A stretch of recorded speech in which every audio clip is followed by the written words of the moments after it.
बिस्मिल्लाहिर्रहमानिर्रहीम।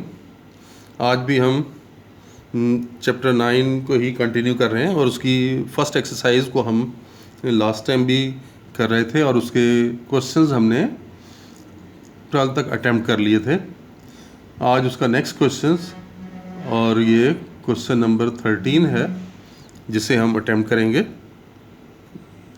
Exercise 9.1 question number 13। इसकी wording देख ले। मैंने आपको पहले ही बताया था कि वर्ड प्रॉब्लम्स में क्वेश्चन अगर आप समझ जाएंगे तो फिर उसे अटेम्प्ट करना निस्बतन आसान हो जाएगा। इसकी वर्डिंग को मैं आपको बता रहा हूँ। आप ये देखें, अगर बुक्स आप खोल लेंगे तो ज़्यादा आसान होता है। ये देखें, मैं इसलिए आपकी आसानी के लिए ये बुक से ही रीड कर रहा हूँ। A circular wire of radius 6 centimetre.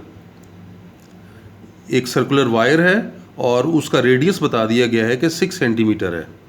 Is cut, straightened and then bent.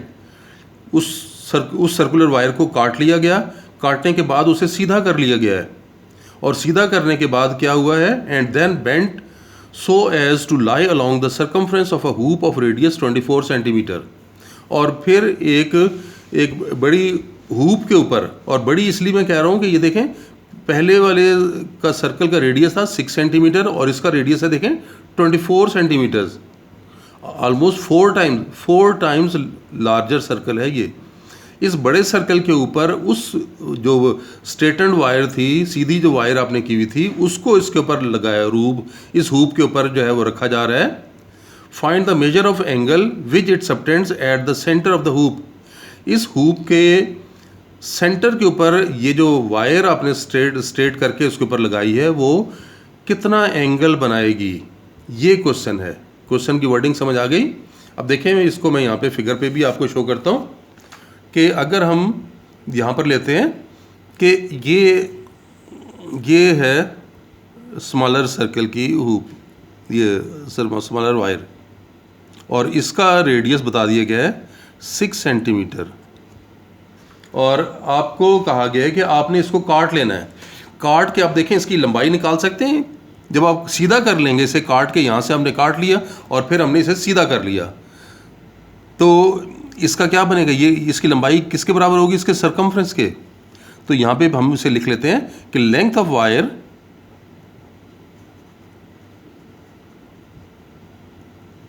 Is equal to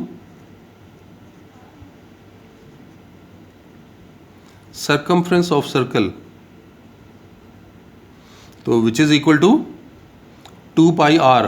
are कितना है यहाँ पे 6, यानी 12 पाई, और सर्कमफ्रेंस है, लेंथ है, ये लेंथ है तो सेंटीमीटर में होगी।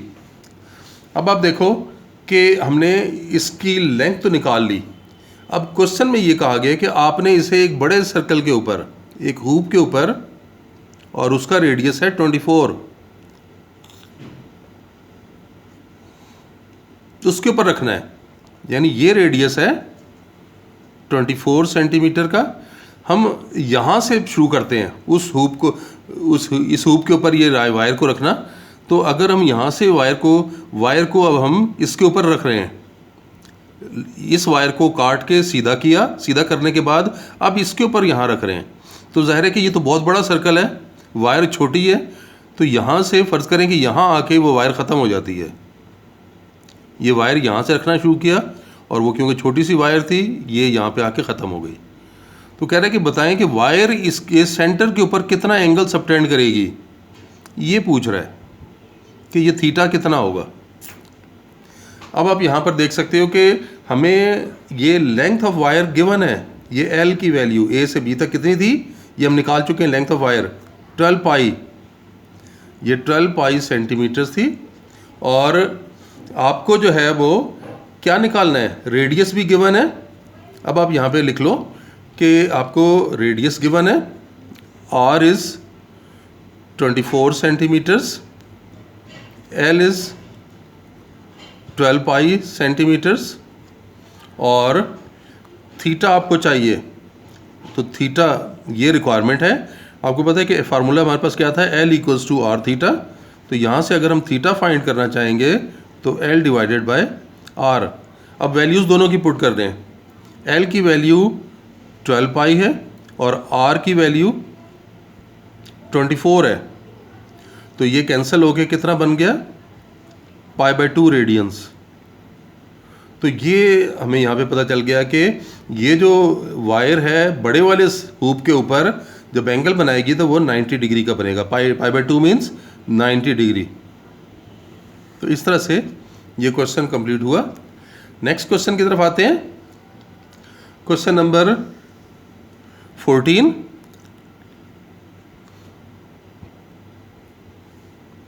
Show that area of a sector of circular region of radius r where theta is in circular measure of central angle of the sector। आपने एरिया फाइंड करना है सर्कुलर रीजन का। अगर उसका सेंटर पर एंगल बन रहा है थीटा, तो ये जिस तरह हमने L equals to R theta का रिलेशन ड्राइव किया था एक्सरसाइज से पहले, ऑलमोस्ट उसी तरह से आप करोगे। आप ये देखें कि अगर हम सर्कल ले लें और सेक्टर आपको मालूम है कि पार्ट ऑफ सर्कल को कहा जाता है। ये लिया और ये हमने सेक्टर ले लिया, यानी ये वाला हिस्सा सारा ये सेक्टर, इसका एरिया फाइंड करना है हमें। और तो एंगल गिवन है, इस सेक्टर का जो एंगल बन रहा है सेंटर पर वो थीटा एंगल है। रेडियस सर्कल का बता दिया गया है कि रेडियस इसका आर है। तो एरिया वो भी प्रोपोर्शनल होगा इस थीटा के।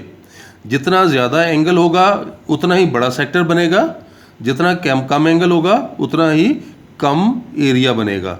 तो हम इस चीज़ को यहाँ पर प्रोपोर्शनैलिटी अप्लाई कर लेंगे, यानी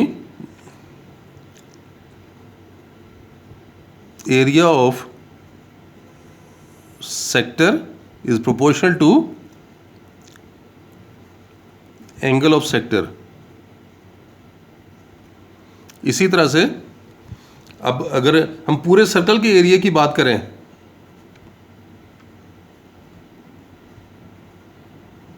area of circle is proportional to area of circle, angle of circle, sorry, angle of circle. अब यहां पे देखें एरिया ऑफ सेक्टर को अगर मैं ए से रिप्रेजेंट करता हूं तो, और एंगल ऑफ सेक्टर क्या था इसका, इस सेक्टर का एरिया ये ए था और एंगल उसका थीटा। उसके बाद अब सर्कल का अगर एरिया लें तो एरिया ऑफ सर्कल तो आपको पहले से मालूम है, नोन है, ये कितना होता है πr²। और angle of sector, angle of circle, पूरे सर्कल का एंगल कितना होता है, कितने रेडियंस, 2π रेडियंस। तो ये 2π लिखा गया। और इसमें से हमें चाहिए एरिया चाहिए, तो आपने क्या करना है, इस थीटा को उधर मूव कर लें, πr² divided by 2π multiply by theta. Theta इधर डिवाइड हो रहा है, उधर जाके मल्टीप्लाई हो जाएगा। अब देखें ये पाई और पाई तो कैंसिल हो जाएगा, तो यहाँ पर आपके पास एरिया आ जाएगा 1/2 r² थीटा। तो इस तरह से आपने ये एरिया ऑफ सेक्टर जो है वो फाइंड कर लिया कि ये बनेगा area of sector. Next question में आपको कहा गया है कि दो शहर हैं, उनके आसानी के लिए हमें, क्योंकि पूरी वो डायरेक्शन नहीं बनानी कि वो इक्वेटर और उसके ऊपर लॉन्गिट्यूड और वो ये सारी बातें करें, हमें कहा गया कि दो शहर हैं, दो सिटीज़ हैं ए और बी, और एक का जो एंगल बन रहा है ईस्ट की तरफ है 25 डिग्री और दूसरा वेस्ट की तरफ 45 डिग्री और 25 डिग्री का, जबकि distance between the two cities आपको फाइंड करना है और रेडियस ऑफ अर्थ गिवन है। आप यहाँ पे यूँ समझ लो कि रेडियस, हम अर्थ बना लेते हैं ऐसे, हम कहते हैं कि जी ये अर्थ है।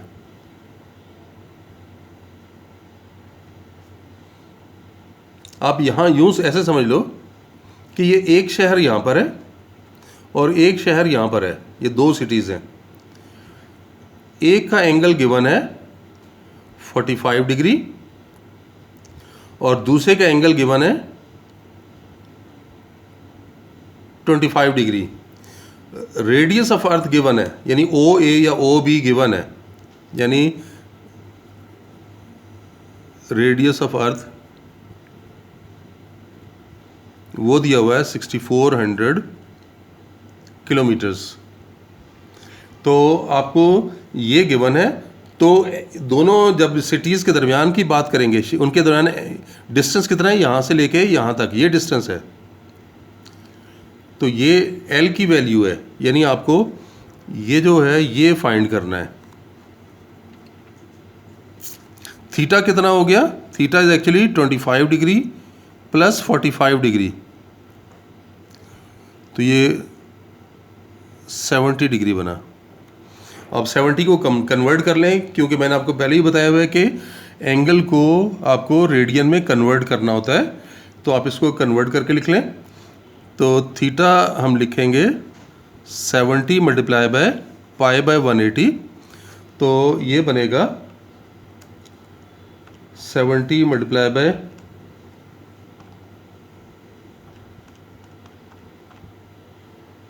डिवाइडेड बाय 180, तो ये आ गया थीटा की वैल्यू 1.222 रेडियंस।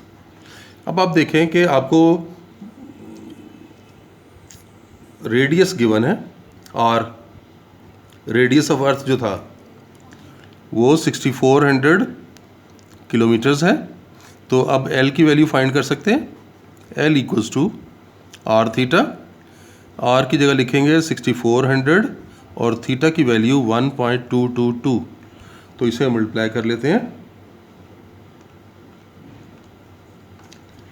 तो ये आपके पास 7819.1 और ये यूनिट क्या होंगे, आप देख सकते हैं कि इसका यूनिट क्या है रेडियस का, किलोमीटर में, तो ये भी फिर किलोमीटर्स में ही होगा। तो आज के लिए जो है वो इतना ही काफ़ी है, बाकी इंशाल्लाह रिमेनिंग एक्सरसाइज और नेक्स्ट जो है वो फर्दर नेक्स्ट लेक्चर में करेंगे। तब तक के लिए अल्लाह हाफिज़।